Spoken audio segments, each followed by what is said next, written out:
It's time! It's time! You like that? You like that? Woo! It's Waxing Lyrical, baby. Hello, Waxers, and welcome to Waxing Lyrical with Mainz and Dutts. I'm your host, Mainz, and my colleague, who's always my karaoke partner when we sing Diamond Lights together, is Mr. Neil Dutton. How are we, Neil? Not playing, are For those who are unaware, it's Neil's favourite footballer, as in quote-unquote soccer player's birthday today, Chris Waddle. I happened to suggest that it was Glenn Hoddle because I knew it'd wind him up. So far, much like David Milan in Perth, he hasn't played at that bad ball that could get him out. I mean, it's not like, Nick Faldo looking like Harrison Ford, is it? It's not, of course. That's outrageous. This is a comment on the fact that, one had a mullet and so did the other one. They both played midfield for Tottenham, kind of idea. But anyway, enough 1987 soccer chat. It's week 15 and we are in the business end of the season. We're gonna have some hot takes and some sad takes. I don't know if they're hot or freezing cold and tremendously sad. We'll get on to that. Freezing cold like the depths of my heart. Exactly. We've then got Neil's Fantasy Darlings and Losers. And then we've got the DraftKings Daily Fantasy Team of the Week. Slightly different because obviously we have Saturday games this week, including San Diego at Kansas City, which is a classic. Yeah, a classic, considering they don't play in San Diego anymore. They're going to be San Diego until I remember that they're in Los Angeles. Let's get straight on with the show, Dutton. And it's the first of the hot wax takes. And we have a saying in our group of friends, in our sporting colleagues, everyone we know really, and that phrase is, it's the hope that kills you. And we're going to talk about that hope and how it was dealt a heavy blow on Sunday. But before we do that, we're going to quickly play a clip from Bleeding Green Nation podcast with friend of the show and one of the greatest voices in media, John Barshard, struggling to formulate sentences about the loss of Carson Wentz on Sunday. Here's John.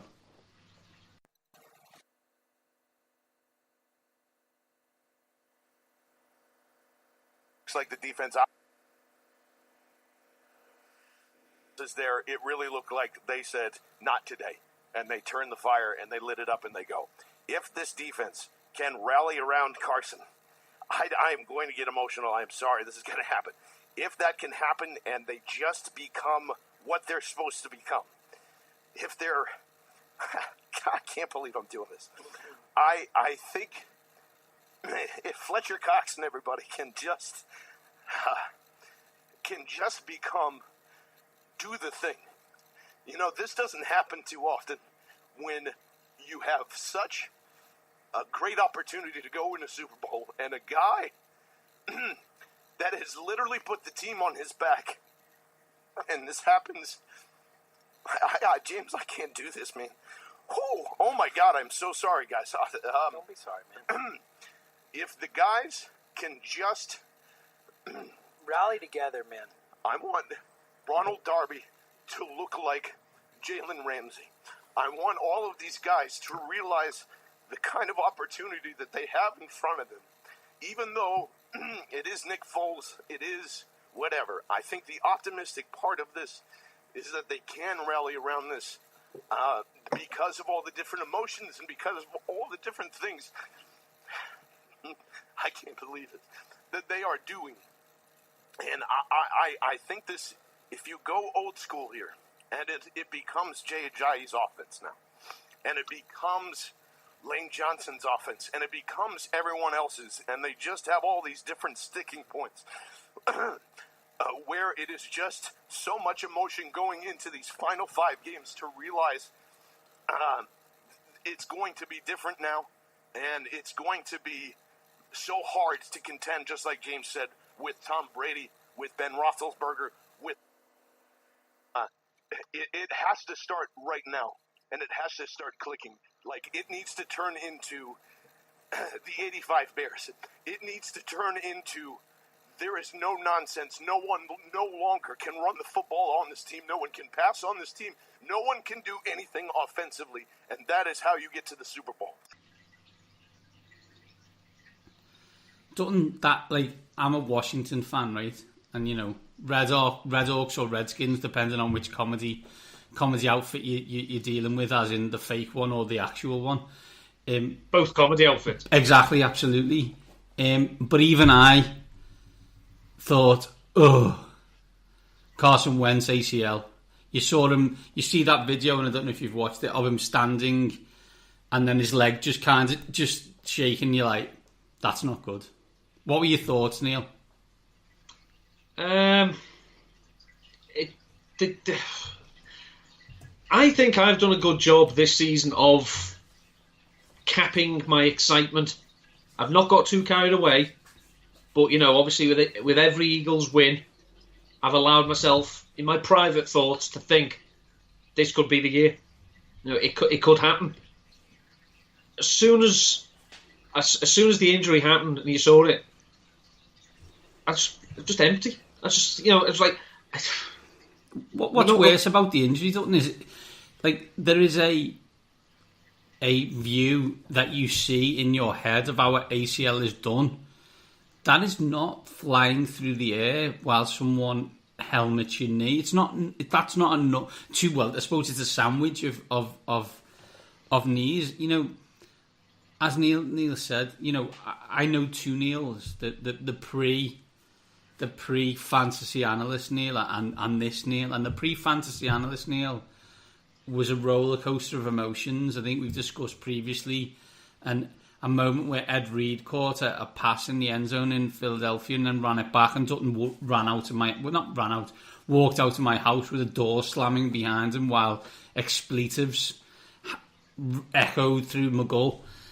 You know, Neil is not that person anymore, but what I would like to note is that Neil left our group chat on Sunday before the Rams game because I think he thought he knew he would drift back into that person.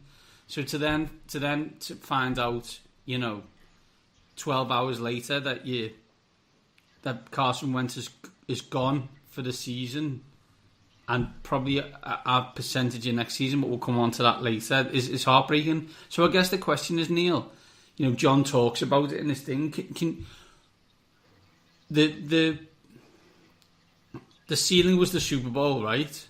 Mm-hmm. What's the ceiling with Nick Foles?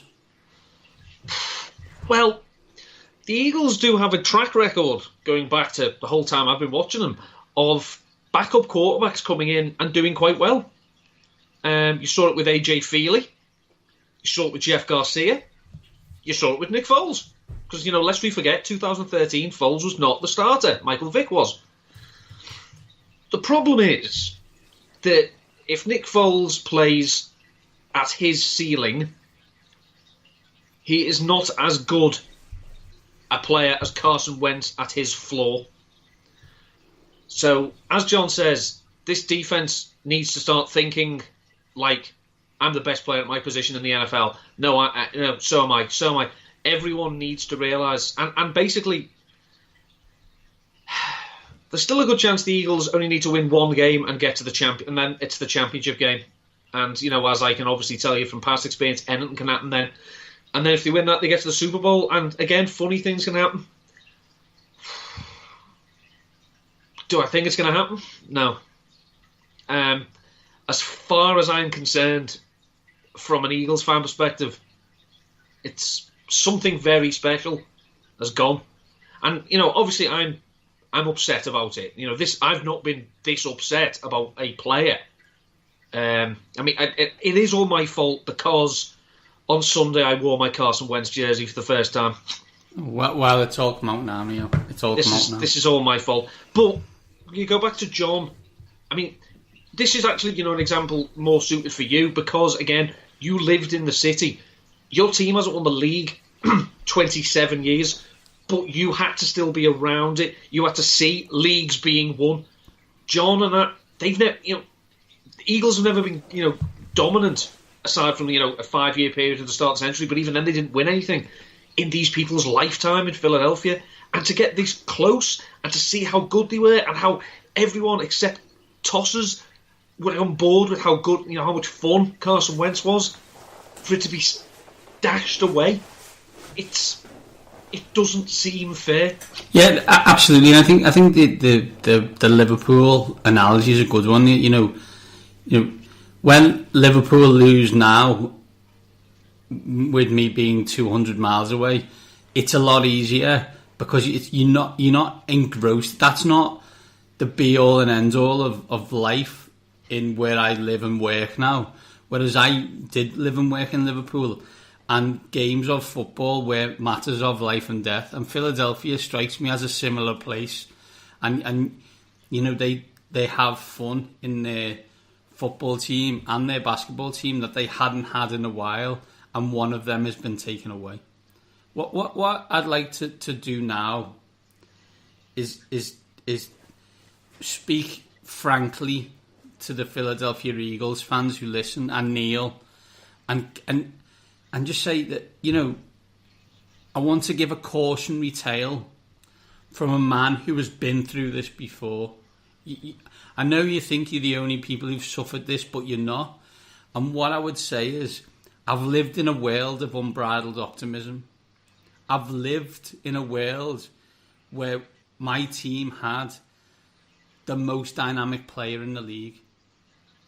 I lived in a world where that player injured his leg and his coach still allowed him 3 or 4 more plays when he shouldn't have. On that thing, I know everybody's already looking at what week 1 is, what date week 1 is of the 2018 season. I recommend you stop that immediately. Carson Wentz is a franchise quarterback for the next 10 years. You don't need to rush him back for week 1 of next year. Believe you me, I've seen that, and my guy, for a multitude of other reasons around that, was never the same, and has never been the same, I think, because of that injury. You need to be sensible with Carson Wentz. You've got him for a very long time. This is next season will be year 3. You've got him 5-year contract on the rookie anyway. 5-year on the rookie. He's a first round pick. I know how much you think you need him, but you need him for a long period of time. You don't need him for week 1 of 2018. I'll take 8-8 next year. You just right now. Exactly. And he plays, let's say November through January. Do you know what I mean? Like, I know everybody wants him back, and there's a calendar, and is he a training camp? And I understand that. But I've been there, done that, got the t-shirt, and I know they're not the same physical stature and different human beings and whatever.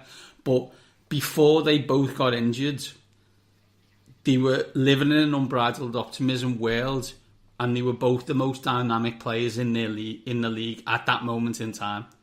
I think the part of the real pisser is that, as I say, it just seemed that this was a special team, not just on the field but off. I mean, you look next season, obviously, Fletcher will still be there, Alshon will still be there, Tim Jernigan will still be there. You'll still have Malcolm Jenkins, you'll still have all these other pieces, but it will be different. I mean, good chance John DiFilippo won't be there.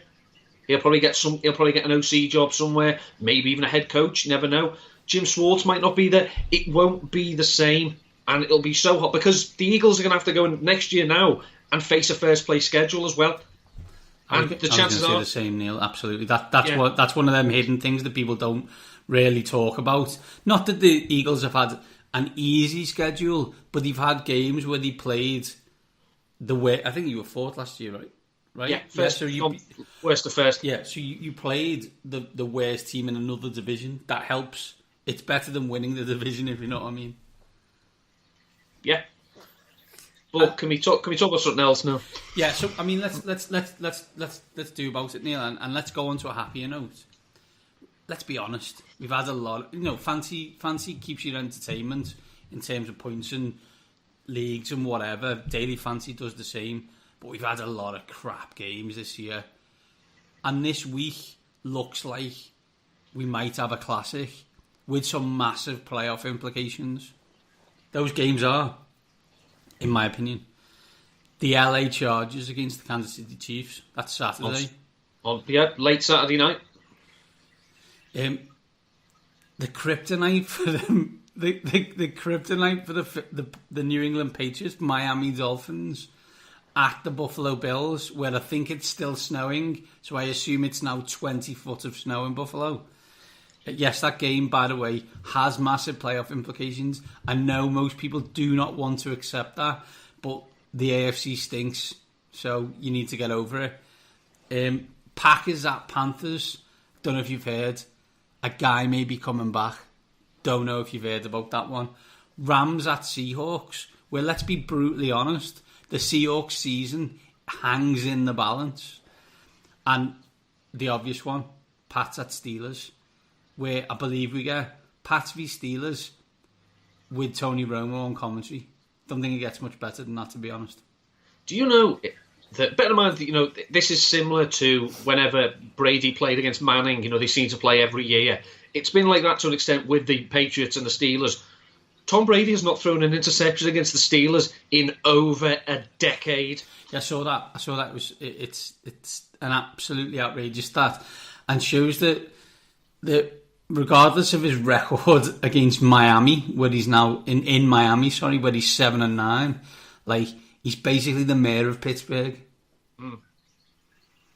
Which is ironic considering it was back in his the 2004 back in his rookie season. It could have been a game in Pittsburgh that cost him the chance to play in the Super Bowl, but you don't lose your job to injuries, as Dirk Cotter keeps telling us.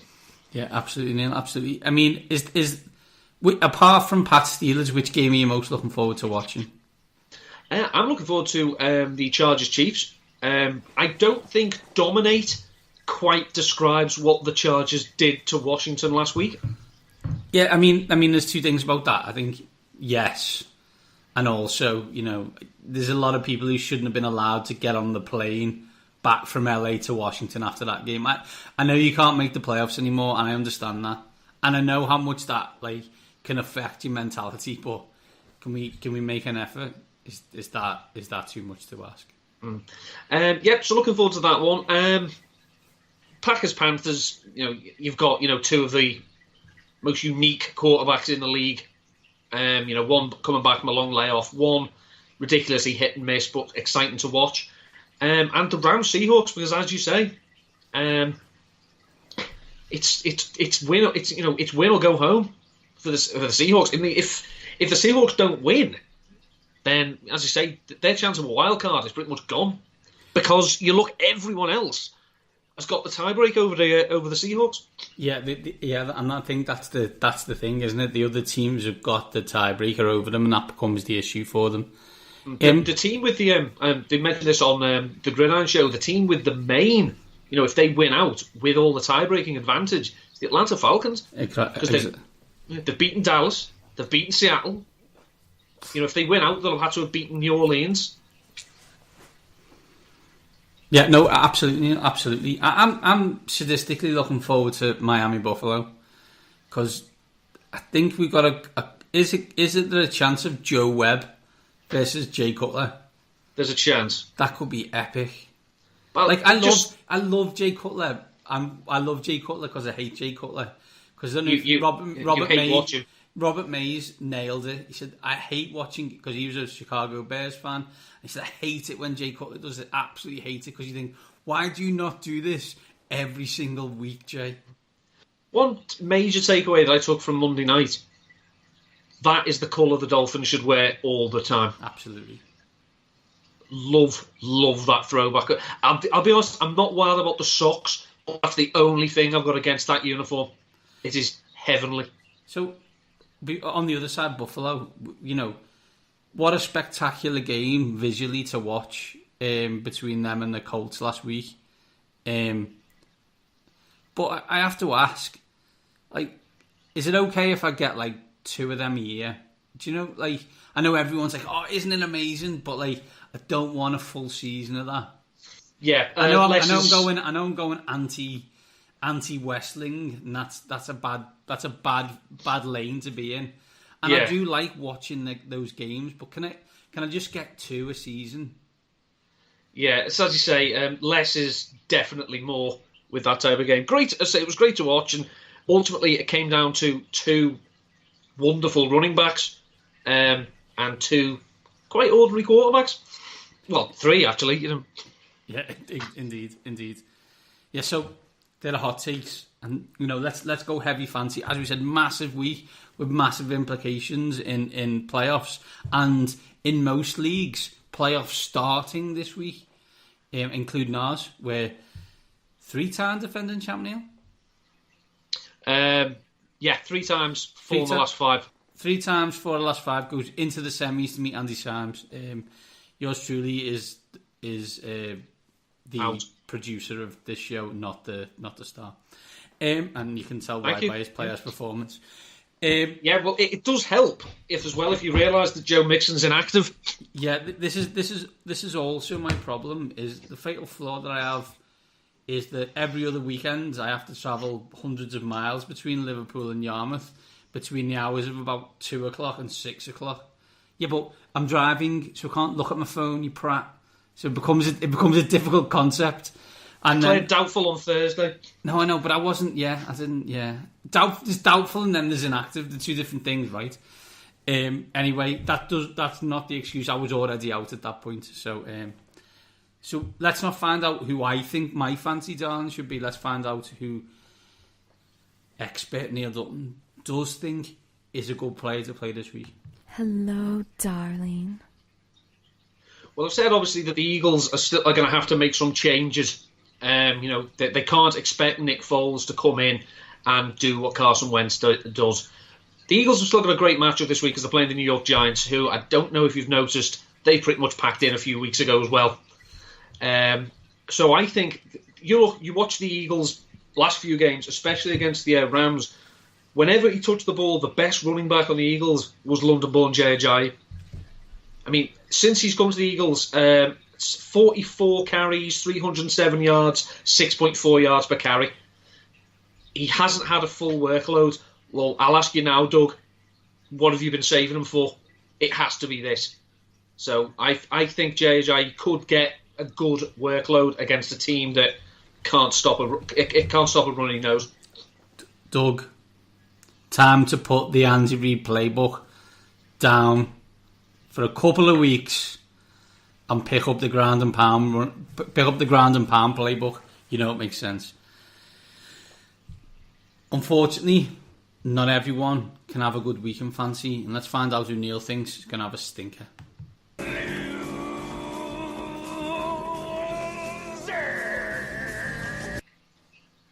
Fantasy semi-finals are not the time to try and outthink the room. It's a famous phrase of ours, don't be a hero.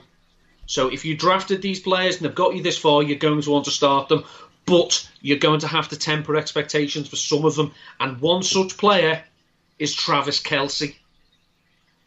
He is not going to be the hero you need this week. The Chargers are excellent defending the tight ends. From a fantasy point of view, they've only allowed 3 tight end touchdowns. In 7 games against the Chargers, which the Chiefs have won all 7, Kelce has 4 or fewer catches in 4 of the games. He's also never scored a touchdown against them. I don't think it's a week for Kelce. Are you going to start him? Of course you are. It's Travis Kelce. You're not going to do something stupid and start him and drop him in favour of Adam Shaheen. Although Adam Shaheen is actually a decent dart throw streamer this week. So Kelce is in, but don't expect miracles. Sad, but true. Now, for those who aren't still in their standard scoring leagues, it's time to dust off your DraftKings and find out who you should be picking in your daily fantasy team of the week. Mainz and Dutts, daily fantasy team of the week. Show me the money. See, good week last week, Dutton. I had Jimmy Garoppolo, you think you did, Hunter Henry, Marcus Goodwin, Adam Thielen. Josh Gordon. There's some good picks, so let's see how we get on this week. And who's your quarterback? Quarterback, $5,500 is Nick Foles. Oh, he's done it. Like it. So Neil, I see you've tweeted about this you wrote about this for RotoViz. I retweeted it asking who was the sadistic git who made you write this heart-wrenching article, but talk me through why Nick Foles is a good play. Well, as we've seen in the past with people like Blake Bortles, good fantasy numbers doesn't always equate to being a good player. Nick Foles for the next 2 weeks, which is obviously the only 2 weeks that matter, because if you're playing fantasy championships in week 17, you're a sadist, against the New York Giants and the Oakland Raiders.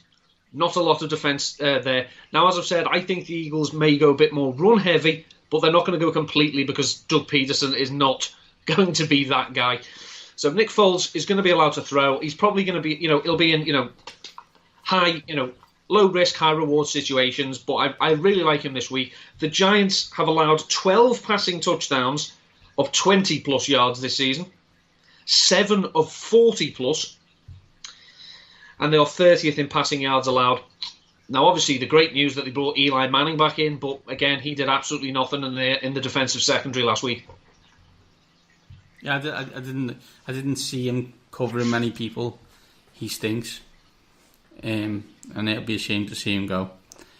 I'm going to pick someone in a big game this week. He's playing against the 31st ranked pass defense in the league. He is hit and miss, and Neil mentioned it before, but when he hits, boy, do we like him. And, if we get near the goal line, you never know what you might see. You might see a Superman-style celebration. I've gone for Cam Newton. He is 6,400. I have a feeling that the Panthers might crush the Packers this week. After all the hype, I don't see it. And I think Carolina, I talked about this last week, like if they get it going, I think they might be the best team. So I'm going with Cam Newton. As I said, he's 6,400. See, after most Panthers games, I will send out a photo mocking whatever Cam Newton is wearing to his press conference. Of the two of us, though, I'm mocking it. You're taking notes. I am taking notes. I'd love to wear some of the hats that Cam wears. Not the size, build, or look to be able to pull them off, but you never know. God loves a trier. Neil, who's your running back one? Running back one, the man from last week, the snowbreaker himself, LaShawn McCoy, 8,400. The Dolphins are not holding up against running backs recently. They did manage to stop the Patriots on the ground on Monday night, but they still allowed Dion Lewis and Rex Goathead to do things through the air. In his time with the Buffalo Bills, LaShawn McCoy, the Bills have been home favourites 11 times. In those 11 games, LaShawn McCoy averages 24.6 touches, 138.3 yards from scrimmage, and 1.18 touchdowns per game. He also has 5 touchdowns in 5 career meetings with the Dolphins in his career. Neil's picking LaShawn McCoy. Chip Kelly's picking people to play for UCLA. There's a reason those two things are like that, because Chip Kelly thought that LaShawn McCoy was either finished or a bad locker room influence. Good work, Chip. Enjoy college. My running back one is Jordan Howard. He's 6,900. He's playing the 25th ranked rush defense in the Detroit Lions. When the Bears are good, and shockingly enough, they've been good once or twice this season, it ain't because Mitchell Trubisky's throwing it 40 times. Although, to be fair to Mitch, he's been good the last game and a half. A lot of extra completions. However, it goes through Jordan Howard. And Jordan Howard last week, 23 carries, 147 yards, and averages 6.4. Yes, please. More of that. Of course, the Detroit Lions have allowed a rushing touchdown in 8 straight games, and Jordan Howard's 12 100-yard games in his first 2 seasons is the most of any running back since Chris Johnson had 16, 2008-2009. Stats, of course, as always, courtesy of Mr. Rich Rebar. That's good, that, by the way. Just think, just in case you were unsure about them stats, that means he's good. Running back 2, Neil. Running back 2, 5,000 is Alex Collins. It's coming something of a workhorse for the Ravens. He's averaged nearly 20 touches per game over his last 4. He scored 5 rushing touchdowns, and he has at least 95 yards from scrimmage in the last 2 games. The Ravens are playing the Browns, who, yes, they're not particularly awful against running backs, but Collins is seeing enough volume to make him worth the shot, I think. Could you imagine how good the Seattle Seahawks would be if they played some of the people on their practice squad? Be nice, wouldn't it? My running back 2 is actually my stack this week, because my running back 2 is Cam Newton's wide receiver 1. It's Christian McCaffrey. He's 6,000. Poor man's Danny Woodhead. But don't care. Not really interested in comparisons right now. Interested in fantasy points. And I expect Christian McCaffrey to get lots of them against the Green Bay Packers. Who's your wide receiver 1, Neil? 8,400, Keenan Allen. 100 yards receiving. Ride that horse flog that horse till it's dead. Oh yeah, ride this till the wheels come off. 100 yards receiving in 4 straight games, 39 receptions, 547 yards and 4 touchdowns in that span. The Chiefs have allowed the most 100-yard receivers all season of any team in the league. So as you say, when he's hot, when this train's still running, hop aboard. I've took a gamble with wide receiver 1 this week, Neil. Why I say that is that this guy wasn't a gamble with backup quarterback. My question becomes, will he be a star with franchise other level quarterback? And that is, I've picked Devontae Adams, 6,800. Carolina not great against the pass. Devontae Adams earning himself a lot of money over the past 6 weeks since Aaron Rodgers has gone out. The question becomes this is your fancy angle, is that like, oh look, Aaron Rodgers is back and everyone's like dusting off and taking Jordy Nelson's stock out of mothballs. The question is, surely you've got to keep on giving it to the guy who's making the plays. I've took the gamble on guy making plays and gone with Devontae Adams.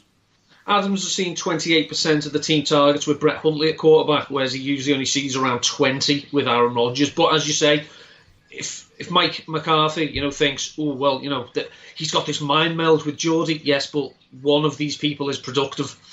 Exactly. So, and as you say, he's playing for a big deal. Might not come with the Packers. They very rarely do, Neil. Let's be brutally honest about it. Wide receiver 2. I'm riding this train again. Marquise Goodwin, 6,000. 28.2% of total team targets with Jimmy Garoppolo QB. Leads the team with 783 yards at 19.1 yards per reception still. The Titans have allowed at least 20.9 fantasy points per game to wide receivers in 5 of their last 6 games. The San Francisco 49ers are 3-10. They're at home to the Tennessee Titans, who are 8-5. That line opened at 49ers -4. That shows you how secret garbage, although it's not that secret, the Titans are, and how much a franchise quarterback means to teams. I pray, and I mean this. New England Patriots have had the greatest run in the history of great runs, and let's be honest, the San Francisco 49ers have a pretty big one as well. But I would love if Jimmy Garoppolo was amazing, and then after Tom Brady retires, I don't know, in 12 years or whatever it is, they have a load of bums like the rest of us. Yeah, I think we'd like to see a post-Ferguson United spell for the Patriots, rather than Bill Walsh is gone. It's okay, here's George Seifert. Yeah, exactly. Wide receiver 2 for me is something you wouldn't have done last year, start of this year, whatever, is a wide receiver playing against the Seattle Seahawks. I'm picking Sammy Watkins from the LA Rams.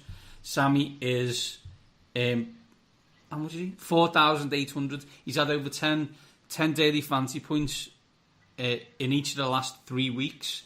They love to spread the ball around. Robert Woods, questionable, which may see Sammy Watkins get more targets this week. I see this time, laugh at me all you want for the Joe Mixon debacle, but I did notice that Robert Woods was questionable.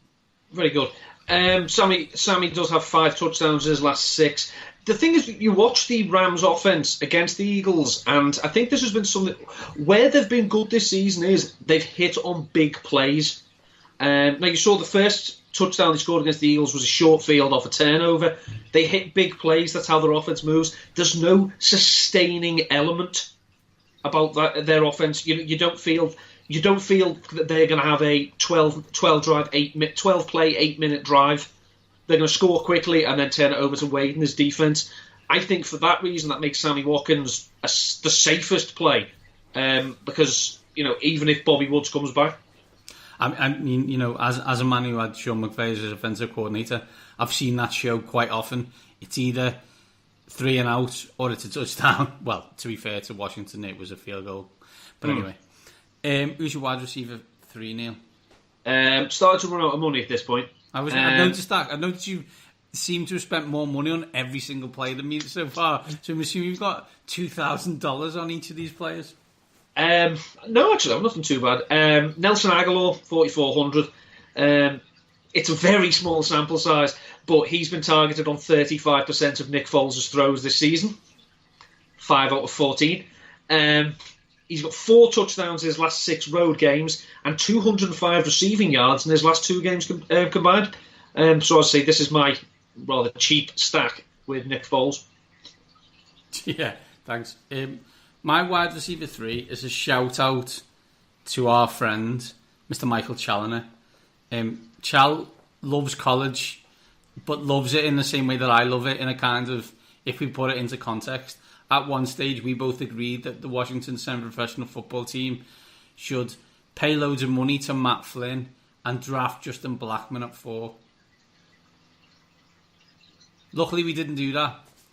Didn't do either of that. But what Chal will tell you is last season he had one player that he wanted the Philadelphia Eagles to draft, and that was Oklahoma's D.D. Westbrook.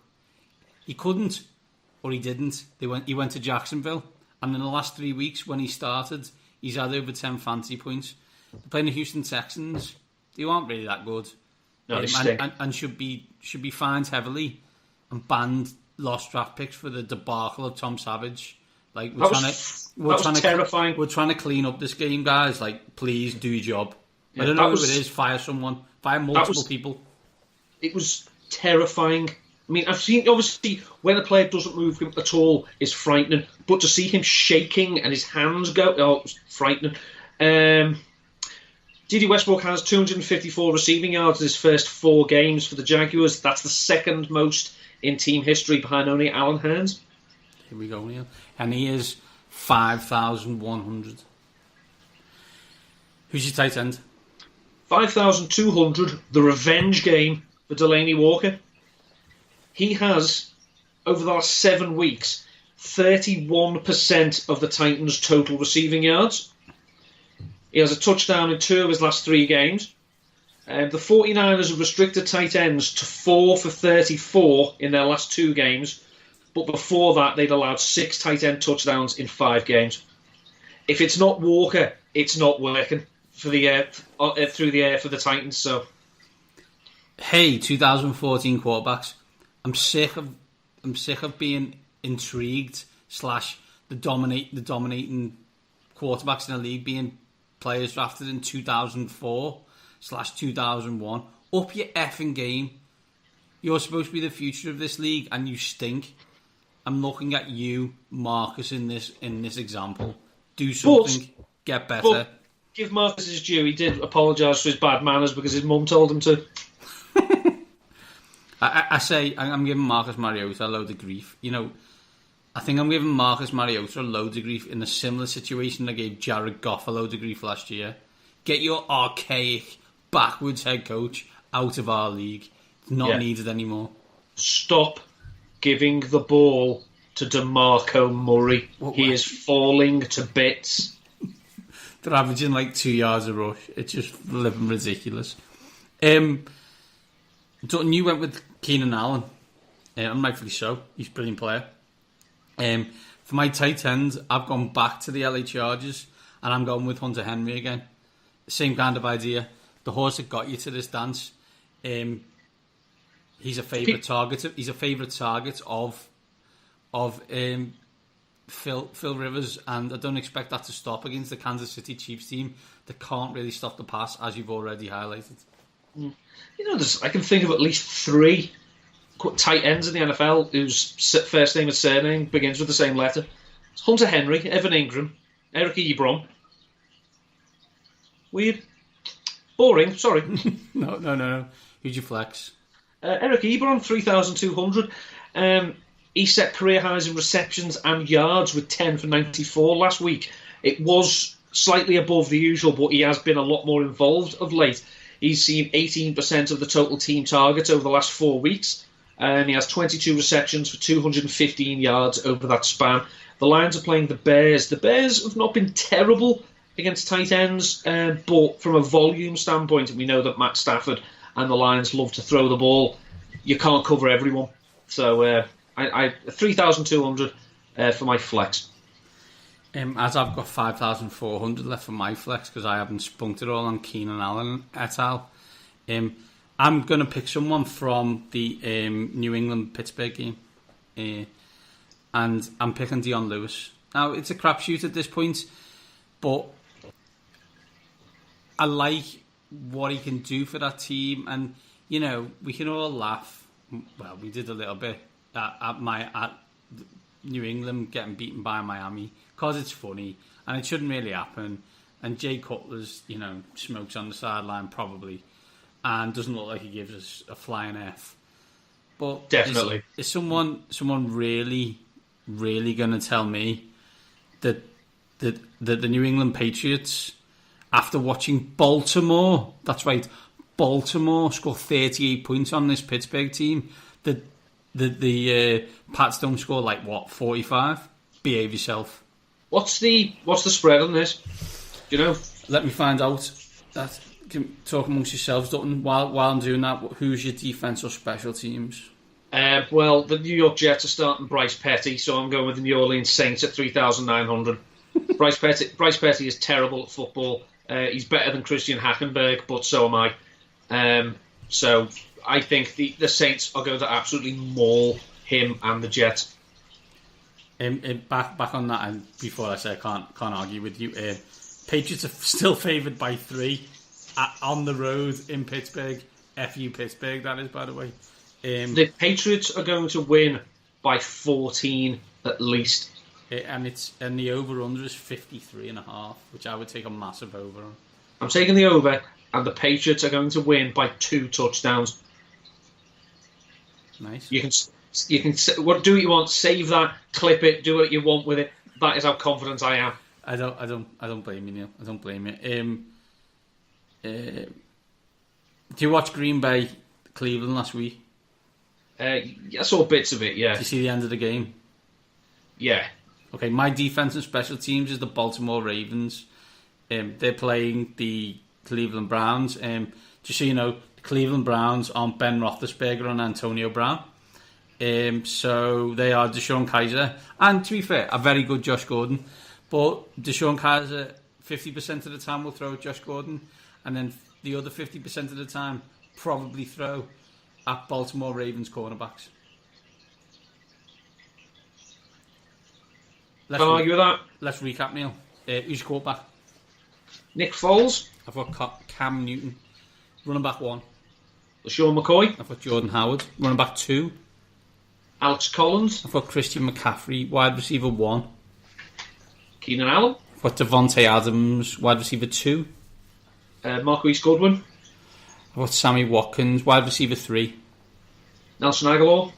I've got Charles D.D. Westbrook. Tight end. Delaney Walker. I've got Hunter Henry. Who's your flex? Eric Ebron. I've got Dion Lewis. And defense and special teams. The Saints will go marching in. I've got Justin Tucker and the Ravens cornerbacks having a field day. Neil, before we go, where can people catch you the rest of this week? Well, I say if you go back and download the NFL show with Nat Coombs, I'm on there talking, with a heavy heart about Carson. This week, articles out. Nick Foles can be the streaming QB that wins you a fancy title, and also my streaming tight ends article. It's this is a business time. The fun and games are over. Most people are a week away from the promised land, so it's time to take as much help as you can, read as much as you can. Don't go in half cocked. And I'll be on with Nat before the early kickoffs on Sunday. Final thing from us, good luck in your fancy playoffs, everyone, and enjoy this week's shows and this week's games, because it should be a classic. And on that note, these top guys are out.